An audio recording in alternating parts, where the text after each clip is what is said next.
Bapak, Ibu, saudara-saudara dan anak-anak yang berada di rumah,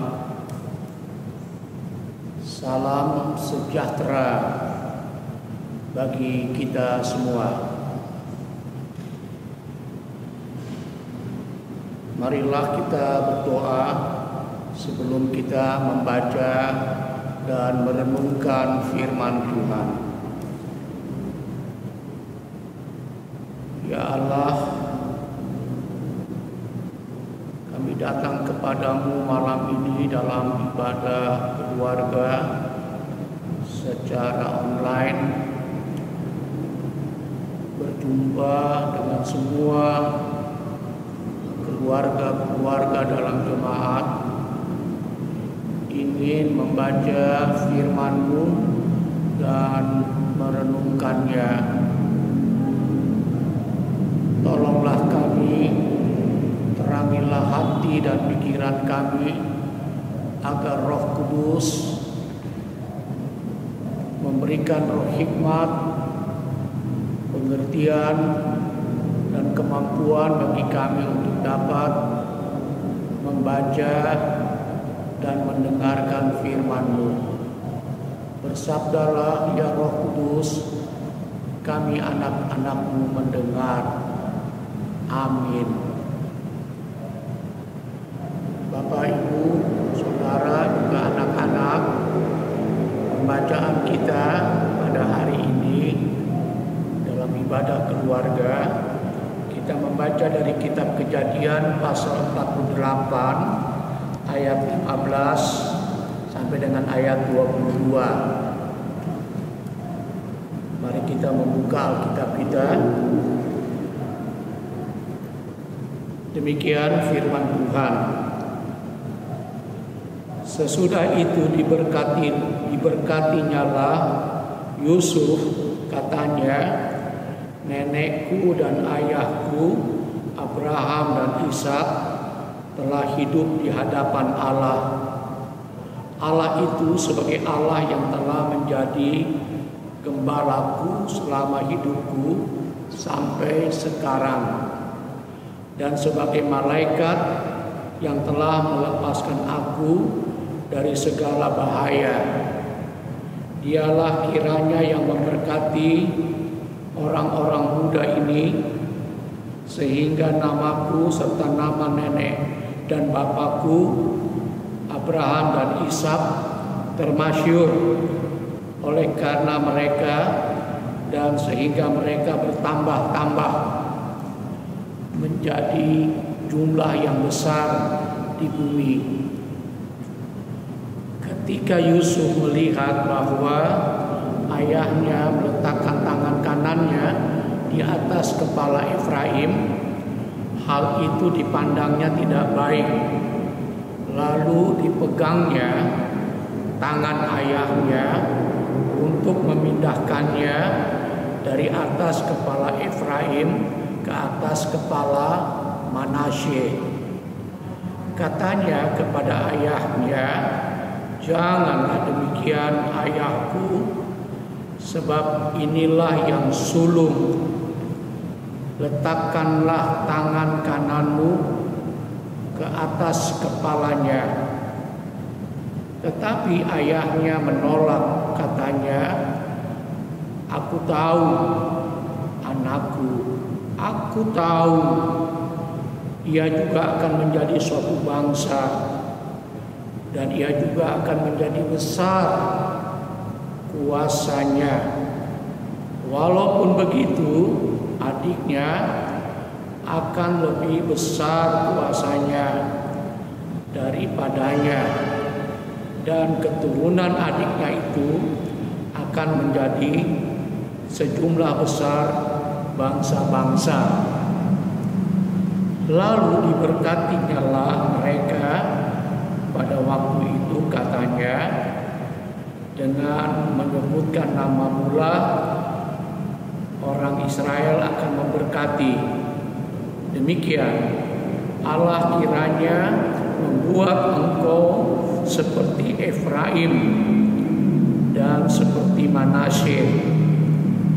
Demikianlah dahulukannya Efraim daripada Manasye.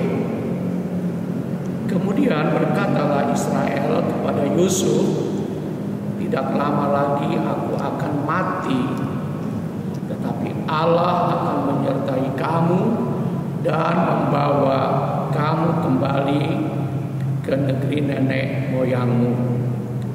Dan sekarang aku memberikan kepadamu sebagai kelebihanmu daripada saudara-saudaramu suatu punggung gunung yang kurebut dengan pedang dan panahku dari tangan orang Amori. Demikian firman Tuhan. Terpujilah Yesus Kristus. Haleluya. Kita bernyanyi haleluya. Haleluya. Haleluya. Haleluya.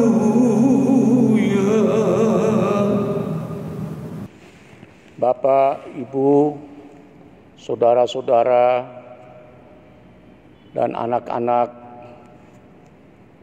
di rumah yang diberkati Tuhan Yesus Kristus.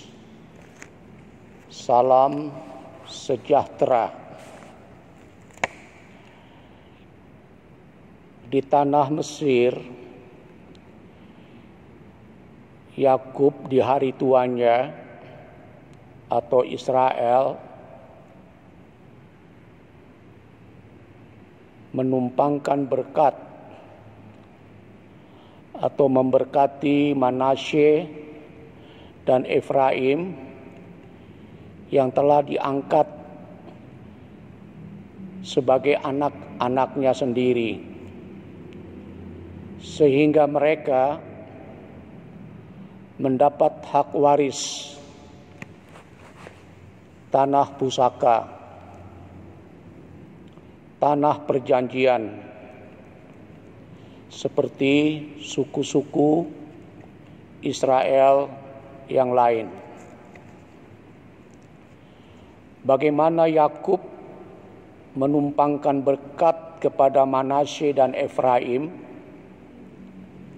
dilakukan dengan cara yang tidak lazim atau biasa, bukan berdasarkan urut-urutan prioritas, dengan cara tangan bersilang. Tangan kanan Yakub berada di atas kepala Efraim, anak yang bungsu, dan tangan kirinya berada di atas kepala Manasye, anak yang sulung. Kenapa di sebelah kanan, Bapak, Ibu, Saudara? Dalam pemahaman tradisi Mesir kuno, juru minuman raja biasanya melayani atau memberikan minuman kepada raja dari sebelah kanan, sehingga kanan atau tangan kanan dianggap sebagai tempat kehormatan yang punya kekuatan yang besar, atau biasa disebut sebagai the right hand atau tangan kanannya,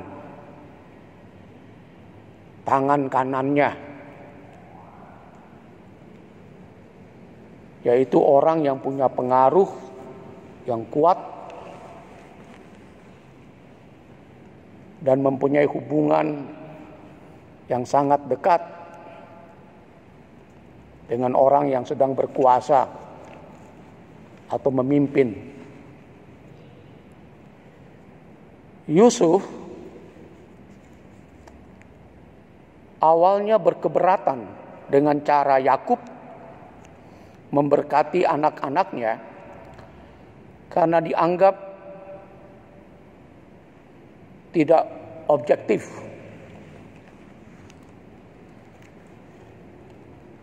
tidak bijaksana. Ia berpikir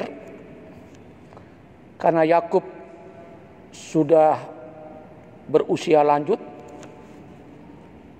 dan sakit-sakitan, ia bisa saja lupa dan bertindak salah atau keliru. Ternyata apa yang dilakukan oleh Yakub bukan kesalahan, karena memang Yakub ingin menempatkan Efraim di sebelah kanan,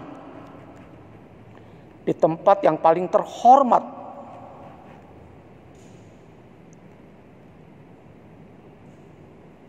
Jawab Yakub, dia mengcounter keberatan Yusuf. Aku tahu anakku, aku tahu. Dua kali hal ini ditegaskan oleh Yakub yang ingin menjadikan Efraim sebagai bangsa yang besar di antara suku-suku bangsa yang lain. Dari Efraimlah di kemudian hari lahir seorang pemimpin Israel yang besar yang bernama Yosua sebagai pengganti Musa. Sebenarnya penumpangan berkat terhadap siapapun pada intinya karena Allah ingin memberikan berkat kepada orang-orang yang Ia panggil dan pilih untuk meneruskan berkat-berkat itu bagi dunia dan orang-orang di sekitarnya, bagi bangsa-bangsa. Mungkin ini akan dianggap sebagai suatu kebodohan dari pihak Allah. Kalau Allah tidak memberkati Manasye sebagai anak yang sulung lebih dulu. Tetapi Rasul Paulus pernah mengatakan kepada orang-orang Kristen di Korintus demikian. Karena kebodohan Allah itu lebih besar hikmatnya daripada manusia. Artinya, Bapak Ibu Saudara, tidak ada kesalahan apapun dari pihak Allah di dalam keputusannya. Karena Ia independen, bebas, merdeka, dan mempunyai otoritas atau wibawa yang tertinggi untuk menentukan apapun tanpa dipengaruhi oleh siapapun di dalam kepicikan dan pikirannya yang kerdil. Justru yang sering terjadi adalah manusia tidak mampu melihat Allah. Allah yang hidup, Allah yang berkuasa, Allah yang hadir, Allah sebagai pencipta yang merancang kehidupan ini, karena kepicikan dan kekerdilan manusia lebih kuat, lebih dominan sebagai kesombongannya, karena dia merasa hebat dan hanya bersandar pada kehebatan, pada kekuatannya. Sedemikian kerdil dan picik manusia itu sampai dia tidak bisa melihat, mengalami lagi Allah yang hidup, yang sebenarnya berkarya bagi setiap orang. Jadi kalau Allah memilih dan memberkati Efraim sebagai bangsa yang besar di kemudian hari, itu bukan hanya berdasarkan status sebagai umat perjanjian, tapi bahwa Allah mempunyai kuasa, dan atas kuasanya yang melebihi apapun, Ia menempatkan Efraim di sebelah kanan dengan kehormatan yang besar, dan Manasye dengan berkat-berkat yang tidak sama seperti itu. Bapak, Ibu, saudara-saudara yang diberkati oleh Tuhan Yesus Kristus, dari sini, dari bacaan ini, kita mau belajar bahwa setiap orang menerima berkatnya masing-masing. Ada yang berkatnya besar, ada yang berkatnya hanya sebegitu. Kalau kita berbicara tentang berkat, maka pengertiannya itu cakupannya sangat luas sekali. Bisa dalam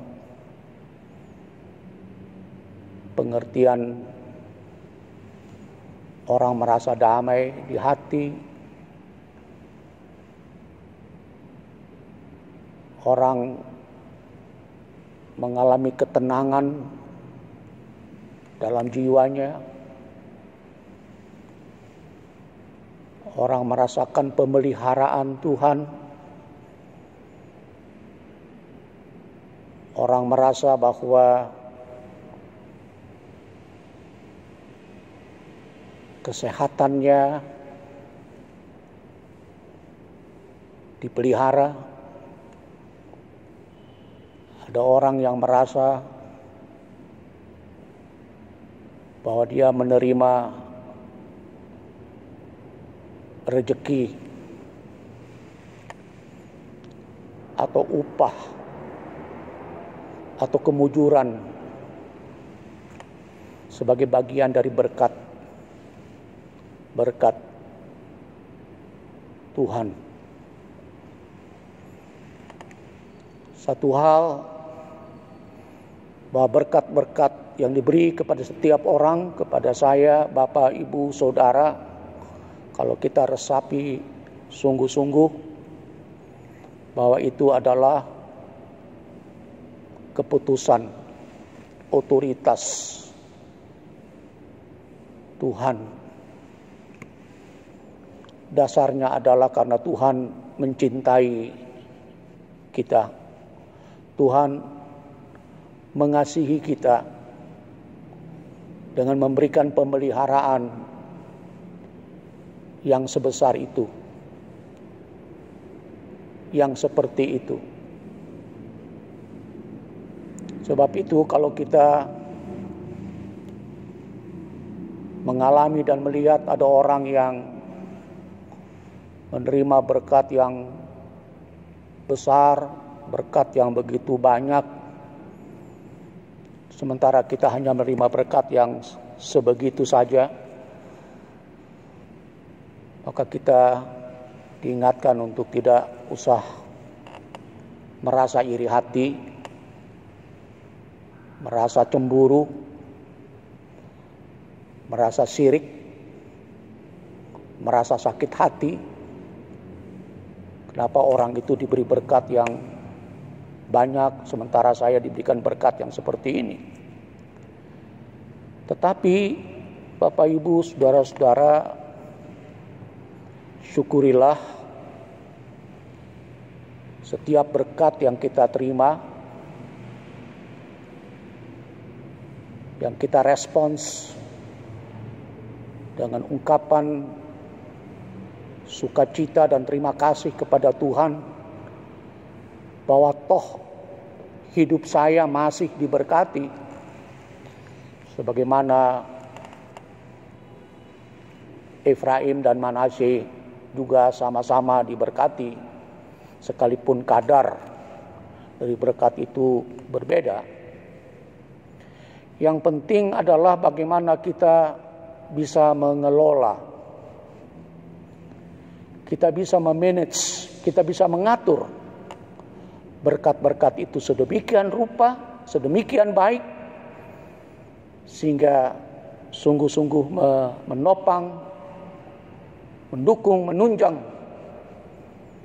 hari-hari dan tahun-tahun kehidupan kita. Bukankah Tuhan Yesus pernah mengatakan bahwa terlebih berbahagia adalah berkat memberi dan bukan berkat menerima.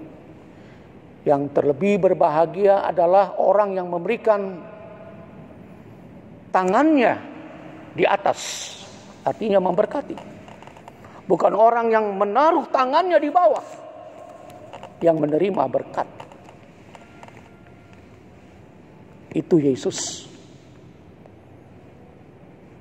ingatkan kepada kita. Sebagaimana juga Yesus pernah mengatakan di dalam Injil Matius pasal 5. Seringkali kita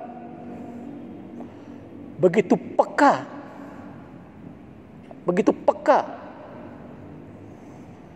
untuk melihat orang lain dengan segala kekurangannya, melihat orang lain dengan segala keterbatasannya. Peka sekali kita, sensitif sekali kita. Tapi seringkali kita tidak merasa peka untuk diri kita sendiri. Kita tidak peka, tidak sensitif menilai diri kita sendiri, yaitu seberapa jauh kita punya hati, punya perasaan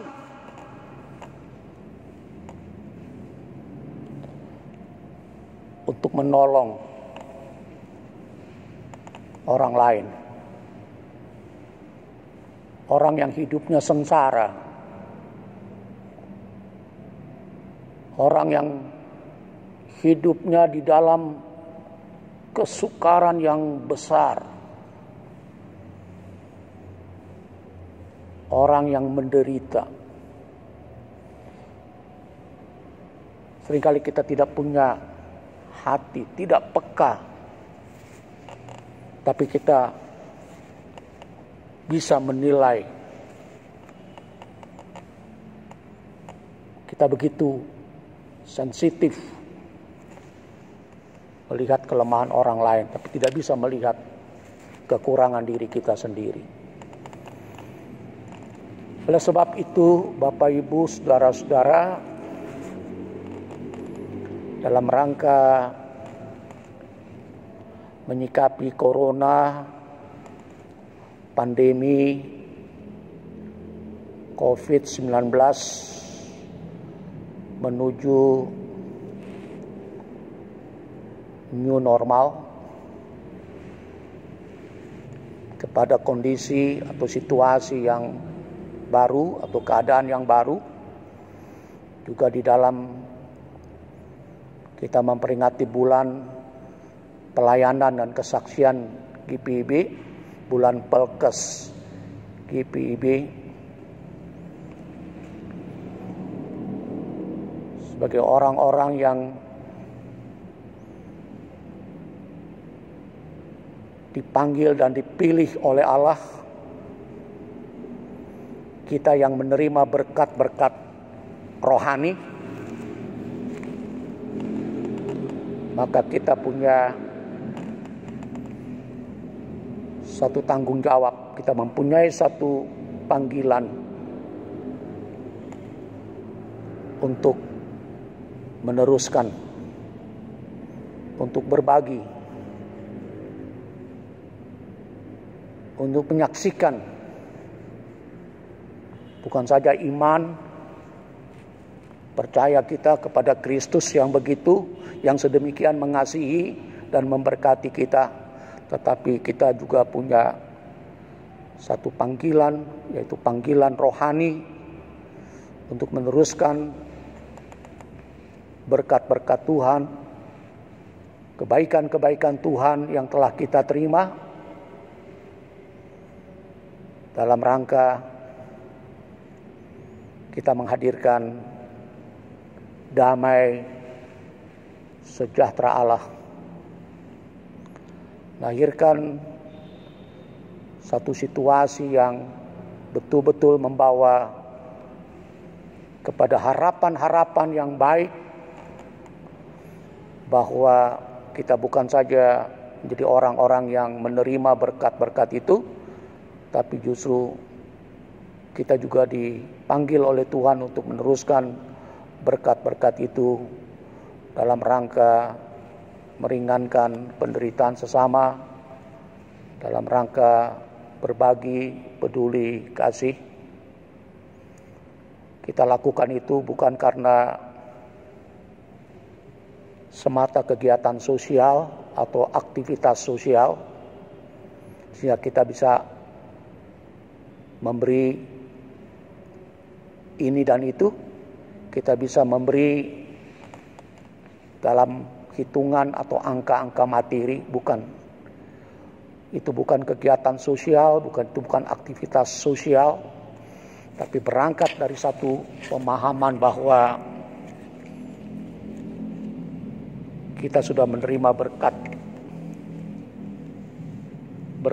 sorgawi dari Allah, dan kita dipanggil, kita diutus dalam panggilan itu, panggilan Tuhan, untuk meneruskan, menyalurkan berkat-berkat itu, supaya kondisi yang kita hadapi yang tidak baik ini, karena peran kita, karena partisipasi kita selaku orang-orang Kristen, kita bisa mengubah situasi, kondisi, keadaan yang tidak baik ini menjadi lebih baik, karena kehadiran anak-anak Tuhan, kehadiran orang-orang percaya, kehadiran orang-orang Kristen. Karena kita yakin Tuhan sangat mencintai, Tuhan sangat mengasihi kita, dan Tuhan telah membenarkan kita. Terpuji Yesus Kristus. Amin. Bapak, Ibu, Saudara, serta anak-anak, marilah kita sehati di dalam doa malam. Kita berdoa. Ya Bapa di sorga, kami bersyukur dan berterima kasih atas firman-Mu malam ini, ketika kami berhimpun bersama dalam ibadah keluarga, baik secara terpadu di sektor-sektor pelayanan maupun di tengah keluarga kami masing-masing. Kami mohon kepadamu, pakailah hidup kami sebagai kesaksian yang nyata untuk meneruskan berkat-berkat Tuhan, seperti damai, sukacita, ketenangan, kerukunan, kesehatian, rezeki yang kami terima, kemujuran dari hasil usaha dan sebagainya. Kami mengucap syukur untuk semua pengalaman hari ini. Dan mau belajar dari kegagalan atau setiap kegagalan yang terjadi,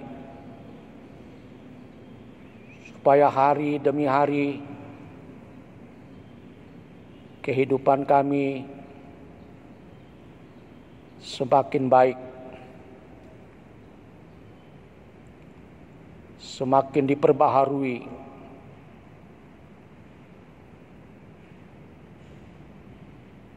Kiranya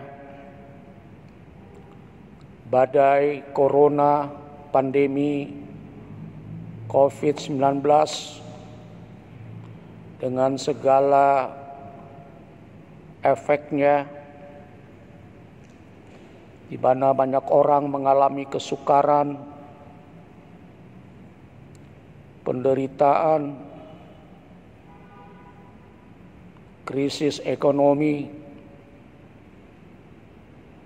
ancaman terhadap keutuhan rumah tangga karena kondisi yang sulit ini akan segera berlalu, dan kami diperkenankan menyambut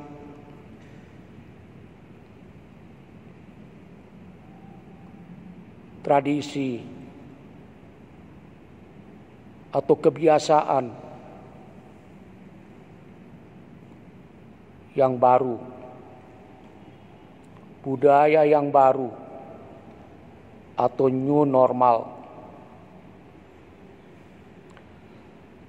Berkenan Tuhan memberkati juga semua petugas-petugas medis yang melayani para pasien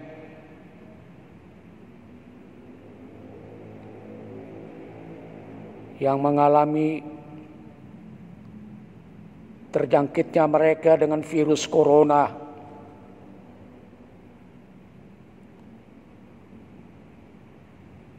Berikanlah mereka kekuatan, kesehatan, dan melayani dengan setulus hati. Kami doakan semua orang-orang yang mereka kasihi,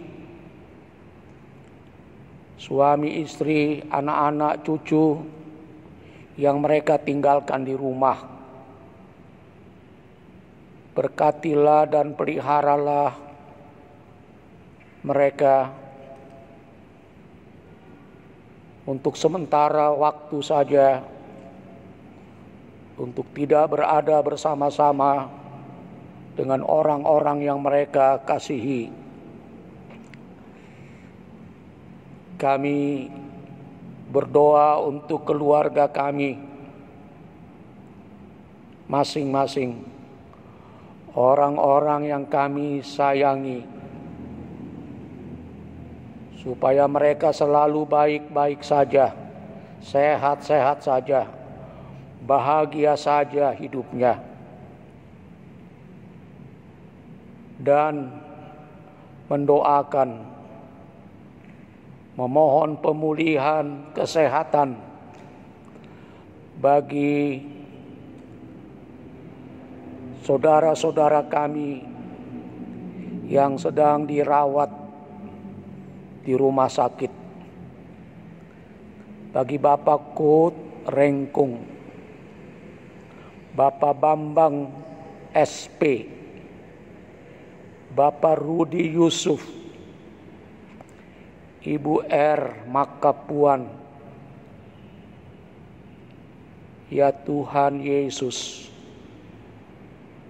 bersama-sama semua saudara yang sedang dalam pemulihan di rumah masing-masing,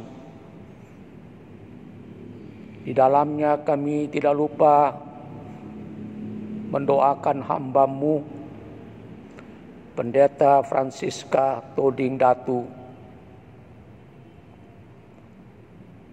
beserta keluarganya. Kiranya mereka melihat adanya suatu harapan untuk melihat masa depan, melihat hari esok yang baru, yang semakin baik. Kami membawa dan menyerahkan mereka ke dalam tangan-Mu ya Tuhan Yesus. Tentu Engkau mempunyai rencana terhadap setiap anak-anak-Nya, bahwa hidup untuk mencapai suatu tujuan di dunia ini, ada saatnya di mana kami merasa lemah, merasa lelah, merasa letih menjalani kehidupan ini. Karena itu, karuniakanlah roh kekuatan dan roh kemampuan untuk melihat jawaban Tuhan yang terbaik. Sebab kekuatan dan kemampuan yang dimiliki di dalam kelemahan dan penderitaan sakit pun itu adalah mujizat Tuhan. Sebab tidak semua orang mempunyai kekuatan dan kemampuan untuk bersabar, untuk bertahan, untuk terus menaruh harapan sekalipun mereka berada di titik simpang kehidupan ini. Berikanlah kekuatan iman, keteguhan hati, juga pengharapan bagi semua anggota-anggota keluarga yang menopang dan mendukung bagi suatu proses pemulihan mereka. Kami berdoa ketika kami akan memasuki malam yang semakin gelap dan kelam. Sertai dan bimbing kami dalam istirahat atau tidur kami malam ini. Kami tidak tahu apa yang akan terjadi sepanjang malam ini dengan hidup kami. Apakah kami masih menikmati hidup pada hari esok? Kami tidak tahu. Namun dengan mempercayakan hidup kami ke dalam kasih dan penyertaan-Mu, tentulah, pastilah tangan Tuhan menggenggam hidup kami. Dan kami boleh menikmati apa yang menjadi rancangan Tuhan yang indah hari esok lagi. Ketika burung-burung di pepohonan riang-ria bersiul silih berganti menyambut hari baru dengan ucapan syukur dan puji-pujian bagi nama Tuhan. Ya Tuhan, inilah doa kami. Dengarkanlah dan kabulkanlah. Amin.